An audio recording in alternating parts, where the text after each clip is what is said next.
Hello everyone, क्या हाल चाल। Welcome to my channel. अभी एक कमेंट आया था मेरे यूट्यूब वीडियो पे, जिसको देख के मुझे इस वीडियो को बनाने की ज़रूरत महसूस हुई। उस बच्ची ने, बेचारी ने फ्रस्ट्रेशन के साथ लिखा था कि सर, सभी 600 प्लस वालों की बात कर रहे हैं, सभी रिजल्ट सेलिब्रेशन की बात कर रहे हैं, उनकी बात कोई नहीं कर रहा जिन्हें अभी सबसे ज़्यादा ज़रूरत है मोटिवेशन की, जिन्हें अभी सबसे ज़्यादा ज़रूरत है गाइडेंस की, जिन्हें जिन्होंने मेहनत की और उनका नीट का एग्ज़ाम क्रैक नहीं हो पाया किसी कारणवश, हाई कट ऑफ की वजह से। और ख़ास करके वो बच्चे जिन्होंने बहुत मेहनत की और वो बिल्कुल बॉर्डर लाइन पर अटक गए, जो बच्चे 590 नंबर लाए, जो बच्चे 600 नंबर लाए, जो बच्चे 605 नंबर लाए। My heart melts for you guys. तो आज हम उनसे ही बात करेंगे, उनके दुख को सुनेंगे, और जो कुछ भी मैं कर पाऊँ उनके लिए, उसको करने की कोशिश करेंगे। बेटा, अभी मैं वीडियो शुरू करते वक्त बहुत सारे रिजल्ट गिनवा सकता था कि मेरे बच्चे को 700 नंबर आए, मेरे बच्चे को 695 आए, मेरे बच्चे को 680 आए। अभी हमने एक गूगल फॉर्म शेयर किया था तो उसमें लगभग 707 एंट्रीज हैं जिसके बच्चों को 650 प्लस मार्क्स मेरे पढ़ाए हुए बच्चों को आए। But this is not the time to boast that. जिन बच्चों का रिजल्ट अभी अच्छा आया वो उनकी मेहनत से आया, उसमें मेरा कुछ 8-10% कॉन्ट्रीब्यूशन होगा, 90% मेहनत उनकी है। बट मैं एक मैसेज एक बच्चे का ज़रूर पढ़ना चाहूँगा। ये बच्चा कोई टॉपर नहीं है। इस बच्चे के मार्क्स मैं बता देता हूँ। इस बच्चे का आई थिंक 642 मार्क्स आए हैं, ठीक है। और मैसेज इसका बहुत प्यारा सा था। It was a long journey sir, I started following you from May 2020. I did many mistakes in the past 3 years. Not that I take pride in taking so many drops. I'm just happy that I made it, and I will not carry the failure tag all my life. Every little video you post worked like medicine to me. All my friends are about to complete college, and I am joining one right now. I lost contact with everyone, relatives के ताने. You were my teacher, friend, brother, guide, and everything I needed. I used to see your strategy video and cry. Thank you for helping me realize my goals. Thank you for not letting me end up as a complete failure. Thank you for everything you have done. अब मैं क्यों, ऐसे बहुत सारे message आए हैं मेरे पास, ठीक है। बट ये मैसेज मेरे लिए क्यों स्पेशल था, क्योंकि ये अटर फेलियर से सक्सेस की जर्नी थी बेटा। 2020 कोविड का टाइम, सब पैनिक में, सब परेशान, और तब से ये बच्ची लगी हुई थी और इसने अपनी नीट की पूरी जर्नी कंप्लीट की और अपने ऊपर से फेलियर का टारगेट है। इट्स नॉट लाइक दैट कि अगर आपने नीट नहीं क्रैक किया है तो आप फेलियर हैं। समाज आपको समझ सकता है बट एक्चुअली आप फेलियर नहीं है। कोई बात नहीं, आप नीट नहीं तो कुछ और कर लेंगे। बट मुद्दा ये है बेटा कि दो एस्पेक्ट है लाइफ का, ठीक है। अब दो तरह के मोटिवेशनल वीडियोस आप देखते होगे। एक पहला होता है, you should not give up, you should never give up, ये है वो है, चांद तोड़ देंगे, आसमान फोड़ देंगे, विच इज़ राइट इन अ वे। आपको पंप अप करता है, आपको बूस्ट करता है, आपको मोटिवेट करता है ताकि आप कुछ अच्छा कर पाए। दूसरा वो वीडियो होता है कि it is time to let go, चलो बहुत हो गया, ब्रेकअप कर लेते हैं, ख़त्म कर देते हैं, ठीक है। अब ये दोनों अप्रोच सही है लाइफ में। आपको कौन सा अप्रोच लेना चाहिए? क्या आपको फिर से एक बार और कोशिश करनी चाहिए, या आपको गिव अप करके कुछ और कर लेना चाहिए? मैं बहुत क्लियरली स्पेसिफाई करना चाहूँगा कि गिव अप करना फेलियर नहीं होता है। गिव अप करना इज़ अ राइट स्ट्रैटेजी जब आपको पता है कि अगर एक रास्ता बंद हो गया तो दूसरे 10 नए रास्ते आप खोल सकते हो, तो आपका फोकस उस पे होना चाहिए। तो मैं कुछ पॉइंटर्स बता दूंगा जिससे आप डिसाइड कर सकते हैं कि आपको गिव अप करना है कि नहीं करना। बट ये अटर आवाज़ आपके अंदर से आनी चाहिए। You should not listen to your relatives, you should not listen to your friends, you should not listen to any one else except you, not in fact me also. एक प्रोज एंड कॉन का table बनाओ क्या आपने 1 साल drop लिया है, क्या आपने 2 साल ड्रॉप लिया है, क्या आपने 3 साल ड्रॉप लिया है, क्या आपने 4 साल ड्रॉप लिया है, क्या आपने 5 साल ड्रॉप लिया है। पहला, ठीक है। दूसरा, आप ये बनाओ कि उन ड्रॉप ईयर में आपकी जर्नी में आपने क्या क्या गलतियां की। आप सबको पता होता है कि मैंने ये गलतियां की, ठीक है। तीसरा ये बनाओ कि मेरी क्या प्रोबेबिलिटी है कि मैं इस साल उन गलतियों को नहीं दोहराऊंगा। किसी को प्यार हो गया होगा, किसी को सेलफोन का एडिक्शन लग गया हो, कोई रील देखता रह गया होगा, कोई कुछ नहीं किया फिर भी उसका सिलेक्शन नहीं हुआ। तो आप किस कैटेगरी में फॉल करते हैं आप उसको देखिए। कुछ मैटर नहीं करता, आपके 590 बन रहे हैं, 570 बन रहे हैं, 560 बन रहे हैं, 550 बन रहे हैं, 400 बन रहे हैं, 300 बन रहा है, 200 बन रहा है, 100 बन रहा है, या 50 नंबर भी आ रहे हैं। Everyone has the potential to crack this exam. ये एग्जाम इतना आसान हो गया। अगर आप टोटल 500 घंटे का लेक्चर प्लस 200 घंटे की प्रैक्टिस और रिवीजन ये कर लेते हैं, लेक्चर में भी प्रैक्टिस इंक्लूडेड है, तो 750 घंटे का सफर अगर आप किसी एक टीचर के साथ डेडिकेटेड फॉर्म में कर लेते हैं या सेल्फ स्टडी के फॉर्म में कर लेते हैं, तो आपको एक अच्छा सरकारी मेडिकल कॉलेज मिल जाता है। बहुत सिंपल सा मैथ्स है इसमें, ठीक है।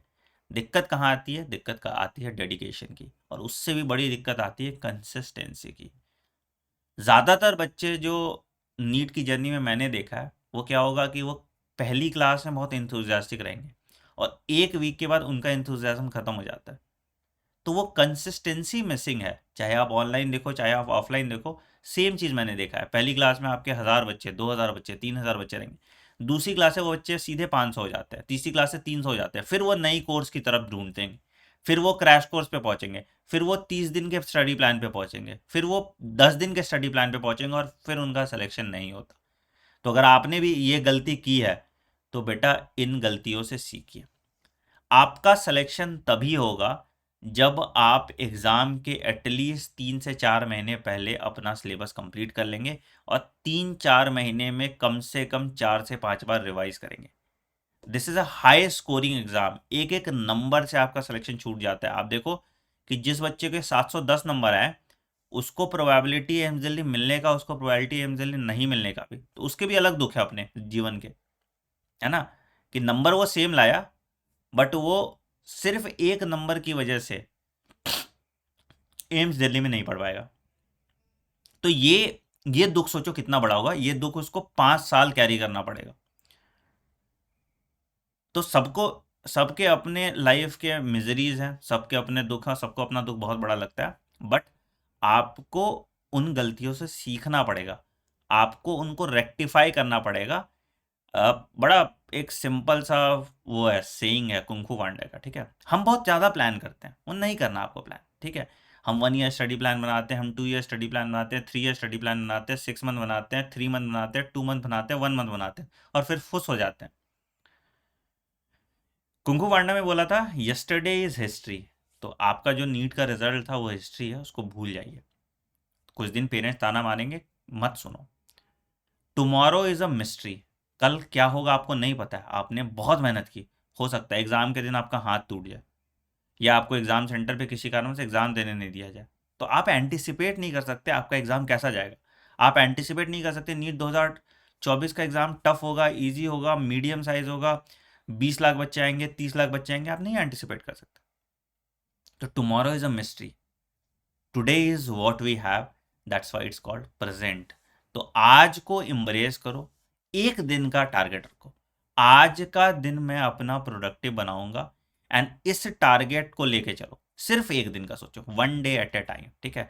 अगर आप रोज आगे के अपने 300 दिन प्रोडक्टिव बना लेते हैं, तो आपको एम्स दिल्ली में जाने से कोई नहीं रोक सकता। तो लंबी चौड़ी कहानियां, लंबे चौड़े time table, 6 month plan, 1 year plan बनाने के बजाय 1 डे प्लान बनाइए।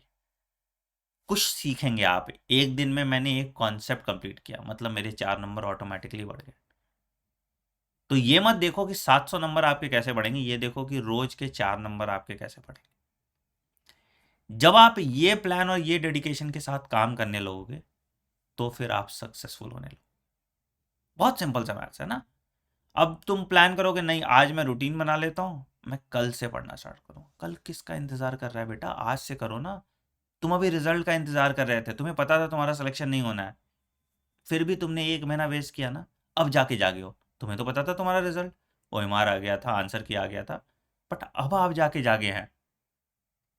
1 महीना फिर पीछे चले गए ना तुम किसी सक्सेसफुल स्टूडेंट से। बिना जुनून, बिना जज्बे के आप एक ऐसे देश में रह रहे हैं जहाँ पे कट थ्रोट कॉम्पिटिशन है, जहाँ पे आपकी सीट लेने के लिए 10,000 लोग खड़े हैं, और जो आप अच्छी लाइफ चाहते हैं, जो कुछ अच्छा करके दिखाना चाहते हैं, जो अपने पेरेंट्स के सपने पूरे करना चाहते हैं। तो भाई अपॉर्चुनिटी लिमिटेड है इस देश में, और अगर आपको उस अपॉर्चुनिटी को ग्रैब करना है तो आप एक भी मोमेंट मिस नहीं कर सकते हैं। तो बात समझिए, आपके बहुत सारे प्रॉब्लम्स होंगे, आपके पास पैसे नहीं होंगे, पेरेंट्स ड्रॉप लेने नहीं दे रहे होंगे, डिप्रेशन में चले गए होगे, मेंटल हेल्थ खराब हो गई होगी, आई अंडरस्टैंड। बट बेटा, इससे मेरी सिंपैथी लेने से कुछ नहीं मिल जाएगा। मैं बोल दूंगा अरे कोई बात नहीं, सब ठीक हो जाएगा, नहीं ठीक होगा। जब आप ठीक करेंगे तभी ठीक होगा। लाइफ सबका टेस्ट लेती है ना। आपके पेशेंस का टेस्ट लेती है, आपके इंड्योरेंस का टेस्ट लेती है। डार्विन की थ्योरी पढ़े हो ना, सर्वाइवल ऑफ द फिटेस्ट, है ना। तो आप फिट हो, आप इस मेंटल हेल्थ से ओवरकम कर पाओगे, आप इस रिलेटिव के तानों से ओवरकम कर पाओगे, आप अपने हालात से कर पाओगे, तभी तो अपनी सक्सेस स्टोरी सुनाओगे ना यार। सबके दुख है जीवन में। मैं बता रहा हूँ ना, 710 नंबर जिसको है वो भी दुखी हो रहा होगा कि उसके एम्स दिल्ली मिलेगा कि नहीं मिलेगा। जिसको 680 आएगा वो भी दुखी हो रहा होगा उसको एम्स ऋषिकेश मिलेगा कि नहीं मिलेगा। जिसके 650 आएंगे वो भी दुखी होगा, अरे यार इस बार तो अच्छा कॉलेज नहीं मिल रहा। और जिसके 600 प्लस आए होंगे वो भी दुखी है कि उसको कॉलेज मिलेगा ही नहीं मिलेगा। और जिसके बहुत कम आए होंगे वो भी दुखी होगा। तो दुखी सब हैं, बट आपको अपने आप को एलिवेट करना पड़ेगा। जिस हालात में आप हैं उससे लड़ना पड़ेगा, और उसके अकॉर्डिंग अपने एफर्ट्स डालने पड़ेंगे, जिससे आप अपना गोल पूरा कर सके, जो भी गोल हो आपका। अगर आपका सपना डॉक्टर बनना नहीं है, मत बनिए, कुछ और कर लीजिए, बट यहां पे टाइम वेस्ट मत कीजिए। Make a decision, stick to that decision, और ये सिंपैथी मत लीजिए, ठीक है। मैं बहुत ऐसे दुख भरा वीडियो बना सकता था, मैं आपसे संवेदनशील हो सकता था, बट यार मैंने देखे हैं बच्चे, मतलब तुम बोलोगे कि सर मेरे घर पे पैसा नहीं है, आप यूट्यूब से पढ़ सकते हैं। सब सब कराते हैं दुनिया में, आप ढूंढोगे तो अच्छे अच्छे टीचर्स ने अपना पूरा कोर्स कंप्लीट करा के रखा हुआ। मैंने तो कम से कम 10 बार सिलेबस कंप्लीट कराया होगा। फिर आप बहाना ढूंढोगे, सर आपकी क्लास लाइव नहीं हो रही, अरे आप कंसिस्टेंट नहीं। अरे भाई मेरे कंसिस्टेंट रहने से थोड़ी होगा, आपको कंसिस्टेंट रहना होगा। जिन्होंने निकाला वो बच्चे, आ रहा है ना मैसेज, तो कुछ तो मैंने भी सही किया होगा जिनका सिलेक्शन हो गया मेरे वीडियोस देख के। आपने कुछ गलत किया, आपका सिलेक्शन नहीं हुआ। तो आपको ये बात समझनी पड़ेगी बेटा कि आप किस दिशा में जा रहे हैं, क्या आपका प्लान होना चाहिए। अगेन प्लान एक दिन का, ठीक है, बट एक अल्टीमेट गोल आपने डिसाइड किया है ना। अब बहुत ऐसे बच्चे होते हैं जिन्होंने बोलेंगे नहीं मैं एम्स दिल्ली ही जाऊंगा। अरे भाई पहले स्टेप 1 क्या है, मैं पहले अपना रूटीन फिक्स करूंगा, मैं पहले 10 दिन कंसिस्टेंटली पढ़ूंगा, फिर मैं 30 दिन कंसिस्टेंटली पढ़ूंगा, फिर मैं कोशिश करूंगा मुझे किसी तरह से एक सरकारी मेडिकल कॉलेज मिल जाए, फिर मैं कोशिश करूंगा कि मुझे टॉप 1000 रैंक में मिल जाए, फिर मैं कोशिश करूंगा मुझे टॉप 100 रैंक में मिले, फिर मैं कोशिश करूंगा भाई मुझे एम्स दिल्ली मिले। बट अगर आपका इनपुट ज़ीरो है और हवाई किले आप बना रहे हो कि अरे नहीं नहीं मैं तो एम्स दिल्ली जाऊंगा, मैं तो नीट फोड़ दूंगा 10 दिन में क्योंकि मैं सबसे इंटेलिजेंट हूँ, बाकी बच्चे तो गधे हैं। तो बेटा बहुत सिंपल सा मैट्रिक्स है नीट में, आप इंटेलिजेंट कितने उससे बिल्कुल फर्क नहीं पड़ता। क्या फर्क पड़ता है, आप कितने हार्ड वर्किंग हैं, आपने कितनी जल्दी अपना सिलेबस कंप्लीट किया है, आपने कितने अच्छे और रेलेवेंट क्वेश्चन सॉल्व किए हैं, आपने कितना प्रैक्टिस किया है, आपने कितनी बार रिवीजन किया है, और आपने कितने टेस्ट दिए हैं, और इन पूरी तैयारी के दौरान आप मेंटली कितने स्टेबल थे, आपने अपने आप को कितना फिट रखा, आप कितना कम बीमार पड़े, आपने अपना रूटीन कितना अच्छे से ऑप्टिमाइज किया, ये सब कुछ मैटर करेगा, है ना। लोग बोलते हैं life is not a race, yes life is not a race, सही बात है, बट ये रेस है, ये कॉम्पिटिटिव एग्जाम रेस है। और ज़िंदगी में आपको एक ना एक बार तो रेस में आना पड़ता है, नहीं आओगे तो पीछे छूट जाओगे। अगर आपको एक अच्छी लाइफ चाहिए, अगर आपको अपने पेरेंट्स को एक अच्छी लाइफ देनी है, तो आपको सर तो ओखली में डालना पड़ेगा, आपको रेस में तो आना पड़ेगा ना। तुम देखो ना, सबके लिए कंपटीशन। मैंने एमबीबीएस निकाला, उस टाइम पे कंपटीशन दिया। अभी यूट्यूब पे पढ़ाने का कंपटीशन है, बहुत टीचर्स है जो आपसे compete कर रहे हैं। फिर उसके बाद आपके कितने बच्चों का सिलेक्शन आ रहा है, उसका कंपटीशन। तो कंपटीशन सबके लिए है, और वो कंपटीशन कभी ख़त्म नहीं होगा। अगर आपको सक्सेसफुल होना है तो आपको compete करते रहना पड़ेगा। जो लूज़र है वही बोलेंगे भाई लाइफ रेस नहीं है, मैं तो अपनी रेस अपनी स्पीड से चलूँगा। बहुत अच्छी बात है, बट आप अकेले नहीं हैं इस दुनिया में ना। आपको ओवरकम कर जाएँगे लोग, आप अगर उसी स्पीड से चलेंगे तो, है ना? अब सपोज़ मान लो कि अब कार के ज़माने में मैं बैलगाड़ी लेके चल रहा हूँगा। अगर मैंने अपने आप को अपग्रेड नहीं किया, मैं ख़त्म हो जाऊँगा, है ना? तो आपको भी अपडेटेड रहना होगा, आपको भी एजाइल रहना होगा, आपको भी जो लोग कर रहे हैं उससे बेटर करना पड़ेगा। सेम भी करोगे तो भी पीछे रह जाओगे। अगर मान लो 10,000 बच्चे सेम काम कर रहे हैं, तुम भी सेम काम कर रहे हो, क्या फ़ायदा? तो आपको उनसे बेटर होना पड़ेगा। कैसे बेटर हो सकते हो? You just have to be the best version of yourself.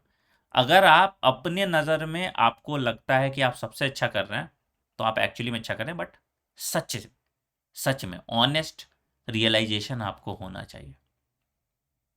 Understood?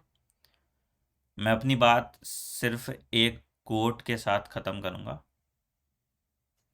दिले, ना उम्मीद ही तो है, नाकाम तो नहीं है, लंबी है गम की शाम, मगर शाम ही तो है।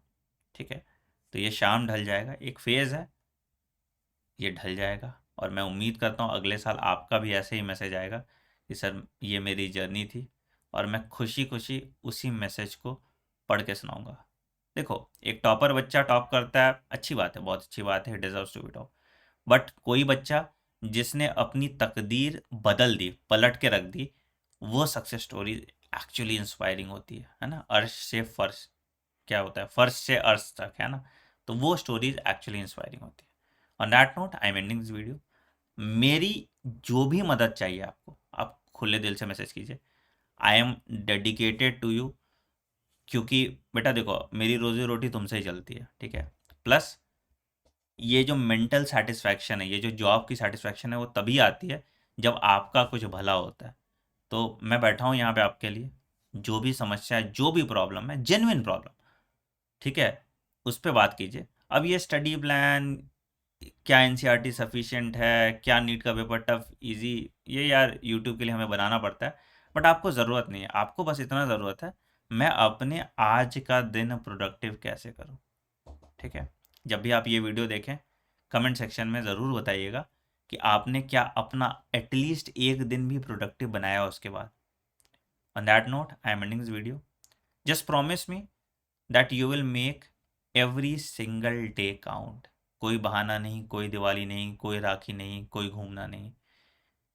8-9 महीने का वनवास है, और उसके बाद भी बहुत अच्छी लाइफ आपकी नहीं होगी, बट एटलीस्ट आप इस क्रॉस रोड से तो दूर हो जाओगे। Take care.